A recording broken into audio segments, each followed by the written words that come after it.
Halo para pendengar, dimanapun kalian berada. Balik lagi di channel Gara-Gara Shopper. Oke, dalam video kali ini gue akan kembali membahas tentang LN Isekai Digit. Dalam part sebelumnya, kita sudah mengetahui kalau Yuya berbagi kasih dengan Miu. Karena memang saat ini, Miu memiliki masalah dengan keluarganya, di mana dia itu dijodohkan oleh ayahnya dengan orang yang tidak dikenalinya. Hal ini dilakukan sang ayah untuk mempertahankan kekayaan dari keluarga mereka dan bukannya membahagiakan putrinya. Namun untungnya, babang kita Yuya itu siap membantu Miu. Dan dari hasil kencan mereka dalam festival musim panas kemarin, Miu pun meminta Yuya untuk menjadi pacarnya, dan Miu akan segera membawa Yuya ke hadapan ayahnya itu. Tapi sebelum melakukan hal itu, Yuya lagi-lagi dipanggil untuk menyelesaikan masalah dalam isekai. Dalam part kali ini, panel cerita pun berpindah ke karakter Yuya yang sedang menaiki kereta dengan Lexia. Ingat, Yuya itu telah membantu kerajaan Regal dalam melawan Kuaro. Oleh karena itu, sang Raja Regal pun yaitu Ortiz ingin memberikan Yuya rasa terima kasihnya. Tentu rasa terima kasih itu bukan hanya ucapan saja, tapi di sini Ortiz berniat untuk memberikan hadiah kepada Yuya. Oleh karena itulah, dia meminta Lexia untuk membawa Yuya pergi ke kerajaan Regal lagi. Namun di sini, bukannya memikirkan tentang hadiah yang akan diterimanya, Yuya itu malah memikirkan tentang bagaimana dia menghadapi ayahnya Miu nanti. Karena pastinya, dia itu perlu jas yang cukup bagus untuk menghadap ke ayahnya Miu. Tapi sayangnya Yuya itu nggak punya jas sama sekali, dan ia juga tidak tahu harus membelinya di mana. Gregetnya nih, babang kita Yuya itu malah ingin nanya tempat beli jas itu ke ayahnya Kaori. Padahal kita tahu sendiri kalau Kaori juga punya rasa sama Yuya. Tapi si Yuya itu pengen nanya tempat beli jas yang akan dipakainya buat ketemu ayahnya Miu ke ayahnya Kaori. Sungguh, gak ada laki-laki yang lebih greget daripada babang kita Yuya. Setelah memikirkan hal itu, barulah Yuya memikirkan tentang penyambutannya di kerajaan Regal nih. Katanya Master Kelinci dan Iris juga akan datang ke kerajaan Regal untuk menerima sambutan nih. Karena memang selain Yuya, kedua Holy itu juga sangat berperan dalam menghadapi serbuan dari Kuaro dan dua Fallen Holy. Tapi, dia itu nggak menyangka kalau Master Kelinci mau datang ke acara seperti ini. Biasanya kan Master Kelinci selalu menghindari interaksi dengan manusia yang tidak dikenalinya dan akan selalu membenci keramaian. Namun nampaknya Iris itu telah memaksa Master Kelinci untuk mengikuti perayaan ini. Setelah melakukan perjalanan yang panjang dan sangat melelahkan, kini Yuya dan lainnya pun sudah sampai di depan kerajaan Regal. Seperti biasanya, kota Regal tidak pernah sepi dari para penduduknya, tapi ada sesuatu yang berbeda dari kerumunan yang dibuat dalam kota hari ini. Mereka di sana bukan melakukan aktivitas mereka masing-masing, namun mereka di sana berkumpul untuk menyambut kedatangan dari pahlawan kota mereka, yaitu Yuya. Di sini banyak sekali orang yang bersorak ketika melihat kedatangan dari Yuya. Sampai-sampai Yuya sendiri itu takut untuk melambaikan tangan kepada mereka. Melihat hal itu, Lexia pun berkata kalau nampaknya masyarakat Regal itu telah menunggu kedatangan Yuya dari awal. Jadi setidaknya Yuya itu melambaikan tangan kepada mereka karena memang itu adalah suatu penghormatan Yuya kepada masyarakat Regal. Mendengarkan hal itu, mau tidak mau Yuya pun langsung melambaikan tangan ke arah mereka dari jendela kereta. Sementara itu Yuti juga ikut melambaikan ke arah masyarakat Regal tanpa malu-malu kayak Yuya nih. Ya sebenarnya Yuti juga membantu dalam penaklukan Kuaro itu, jadi dia juga pantas melakukannya. Tapi yang membuat Yuya terkejut adalah mentalitas kuat dari Yuti yang tanpa ragu untuk melambaikan tangan di tengah euforia yang menggila itu. Sementara itu untuk Akatsuki, Knight, dan Auma nampak nggak tertarik dengan kerumunan itu, jadi mereka itu hanya diam saja di dalam kereta. Setelah itu mereka semua pun langsung diantarkan ke ruang istana, di mana Raja Orkis berada. Saat masuk ke dalam ruang istana, Yuya juga sempat melihat Master Kelinci dan Iris yang tepat berada di bawah singgasana. Tapi entah kenapa, muka mereka berdua itu sangat muram. Saat melihat Yuya, Orkis pun langsung mengucapkan rasa terima kasihnya. Di sini, ia bahkan sampai menunduk di hadapan Yuya dan berkata, kalau tidak ada Yuya, maka kerajaannya itu sudah hancur akibat serangan Kuaro. Melihat hal itu, tentu aja babang kita Yuya langsung meminta Orkis untuk mengangkat kepalanya. Karena memang itu bukanlah sikap yang pantas bagi seorang raja. Nah di sini Orkis pun langsung berbicara ke intinya aja nih, di mana dia itu akan memberikan gelar kebangsawanan kepada Yuya sebagai hadiah menyelamatkan kerajaan ini. Yuya juga akan dianggap salah satu pahlawan yang telah menyelamatkan Regal, dan pastinya Yuya juga akan selalu diingat oleh setiap bagian kerajaan Regal. Mendengarkan hal itu, Yuya pun jadi kaget nih, karena memang sebelumnya Yuya juga telah mendapatkan gelar kebangsawanan dari kerajaan Alkeria ketika dirinya itu membantu permasalahan tentang Regal di sana. Tapi apakah dia itu harus menerima gelar kebangsawanan lagi di kerajaan ini? Mendengarkan kegelisahan dari Yuya, Orgis pun menatap Lexia nih. Dengan muka mengejeknya, Orgis pun langsung berkata kalau dia akan memberikan gelar kebangsawanan yang lebih tinggi daripada Alkeria. Maka dari itu dia juga akan meminta Yuya untuk tinggal di kerajaan ini. Tentu aja bukan Yuya yang protes karena hal itu, tapi putri Sableng kita yaitu Lexia yang protes. Di sini Lexia pun berkata kalau begitu, dia akan memberikan gelar kebangsawanan yang lebih tinggi juga daripada kerajaan Regal, supaya Yuya itu nggak ditahan di sini gitu.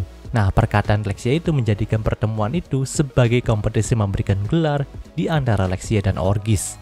Tapi untungnya Luna bisa meredam hal tersebut lalu menenangkan Lexia, karena memang itu cuma candaan belaka aja dari Orgis gitu. Dia tidak akan meminta Yuya untuk tinggal di sana, tapi hanya mendapatkan gelar kebangsawanan saja.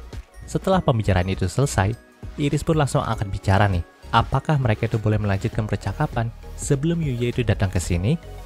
Iris pun mengatakan hal itu dengan muka yang muram nih. Hal ini sangatlah tidak biasa mengingat Orgis dan Iris memiliki hubungan yang sangat baik. Melihat ekspresi Iris yang sudah seperti itu, Orgis pun langsung angkat bicara. Ya, mari kita bicarakan lagi soal yang tadi. Setelah itu, Iris pun langsung bertanya lagi dengan nada yang memastikan. Apakah benar Orgis itu telah memanggil pahlawan dari dunia lain untuk dijadikan seorang Holy yang bisa mengalahkan Evil? Mendengarkan hal itu, Orgis pun menjawab dengan lugas kalau itu adalah sebuah kebenaran. Tentu aja, semua yang ada di sana pun terkejut dengan pernyataan dari Orgis. Lalu Iris pun menambahkan, kalau apakah Orgis itu masih waras? Jika Orgis memanggil seorang Holy dari dunia lain, maka eksistensi orang yang terpanggil itu akan menghilang dari dunianya sendiri. Itu berarti Orgis sama saja dengan melakukan sebuah penculikan. Di sini, Lexia juga setuju dengan hal yang disampaikan sama Iris nih. Bisa saja terjadi bentrokan di antara dua dunia karena kasus penculikan ini. Jadi bukankah tindakan Orgis itu sudah kelewatan? Mendengarkan hal itu, Orgis pun tidak gentar sama sekali nih. Ia pun berkata, kalau dia tahu ini adalah sebuah dosa yang besar yang akan dibawanya sampai mati. Dia tidak menyangkal hal itu. Tapi dia melakukan ini semata-mata untuk melindungi dunia ini, terutama kerajaannya, dari serangan Evil. Sejujurnya, Orgis sudah tahu banyak sekali entitas Holy yang malah berkhianat dan menjadi fallen Holy. Dan hal itu membuatnya tidak percaya lagi dengan kekuatan para Holy yang ada di isekai ini. Dilihat dari situasi kemarin juga, Iris dan Master Kelinci nampaknya tidak bisa menghadapi Evil Quaro tanpa bantuan dari Yuya. Maka dari itulah, dia meminjam kekuatan lain untuk membantu mereka memusnahkan entitas Evil. Orgis tidak memiliki pilihan lain. Nah, tepat pada saat itu, sebuah gelombang intimidasi pun muncul di hadapan mereka semua. Melihat hal itu, Oma pun berkata, jadi makhluk itu telah datang ya. Sementara itu, guru yang ada di dalam dirinya Yuya pun langsung berteriak meminta Yuya untuk segera pergi dari sana, karena makhluk yang paling jahat akan segera menemui mereka. Yaps, makhluk yang dimaksud sama Kuro adalah Aphis, sang dewa kehancuran. Di sini, Aphis pun memperkenalkan dirinya sebagai bentuk sempurna dari kekuatan Evil. Ia juga berkata kalau dia datang ke sini hanya untuk menyapa lalu memberikan pernyataan perang kepada para Holy dan umat manusia. Tapi seperti kebanyakan tokoh antagonis, Aphis pun tidak lupa memberikan sebuah hadiah kepada semua yang ada di sana.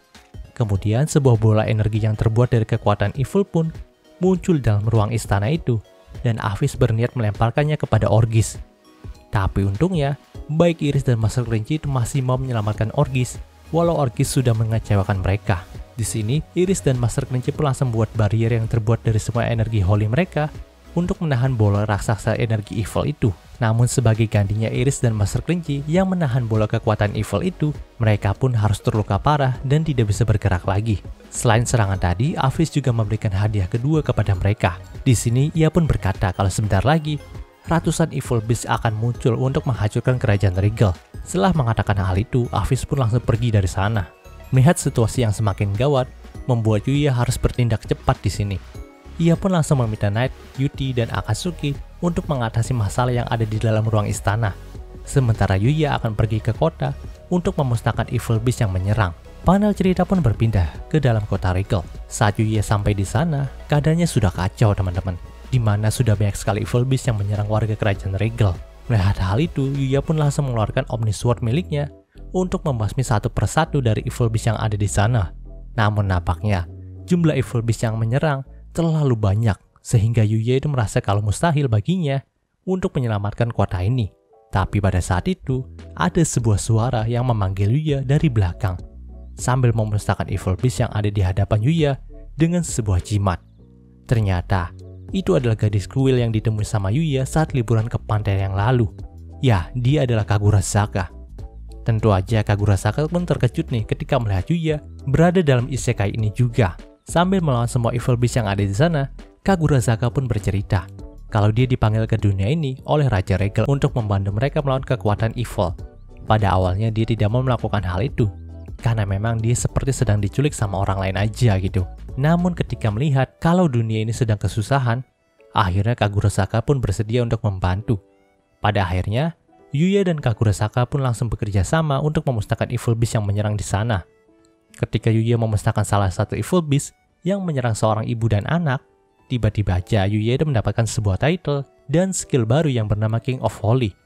Dengan skill ini, Yuya bisa memiliki kekuatan ilahi yang bisa memusnahkan para evil beast dalam sekejap. Skill ini dia dapatkan setelah mengalahkan 100 entitas evil. Itu artinya teman-teman, evil beast yang menyerang ibu kota Regal ini berjumlah lebih dari 100. Tanpa pikir panjang, Yuya pun langsung menyalurkan energi ilahinya kepada Omni Sword miliknya. Lalu langsung menjabarkan energi ilahi itu dengan sayatan Omni Sword-nya, membuat semua evil beast yang ada di sana langsung musnah.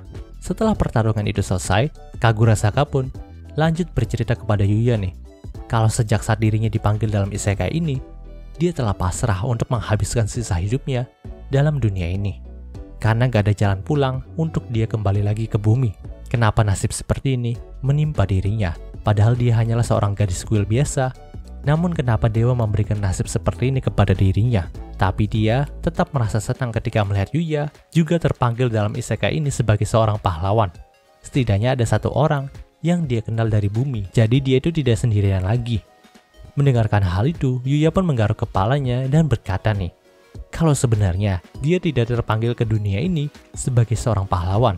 Saat itu Yuya pun langsung menjelaskan nih, kalau dalam rumahnya yang ada di Jepang, dia itu memiliki sebuah pintu yang bisa mengakses ke dalam isekai ini. Maka dari itu Yuya itu bisa berpindah-pindah dari isekai ke bumi juga. Jika Kagurasaka itu mau, maka Yuya bisa mengembalikannya ke bumi. Lagi pula, alasan Yuya masih tetap berada di isekai ini gitu, karena sekarang ini masih liburan musim panas.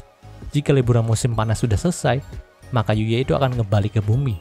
Setelah mendengarkan perkataan dari Yuya, Kagurasaka pun mulai menangis dan berkata, jadi aku masih bisa pulang ke bumi ya. Namun, dia pun segera menyeka air matanya dan berkata lagi, kalau dia akan tinggal dalam kerajaan Regal ini untuk sementara waktu. Tapi jika liburan musim panas selesai, maka dia meminta Yuya untuk menjemputnya di sini, karena memang dia juga masih seorang siswa SMA sama seperti Yuya. Mendengarkan hal itu, Yuya pun tersenyum dan berkata kalau dia akan melakukannya. Dan cerita di part ini pun berakhir. Oke, mungkin itu pembahasan singkat untuk isekai Decet yang kali ini. Jika kalian suka video ini, jangan lupa untuk like, komen, dan juga subscribe dan juga share agar gue lebih semangat lagi dalam membuat video dalam channel ini. Terima kasih telah mendengarkan sampai detik ini. Gue Gary Christopher, signing off.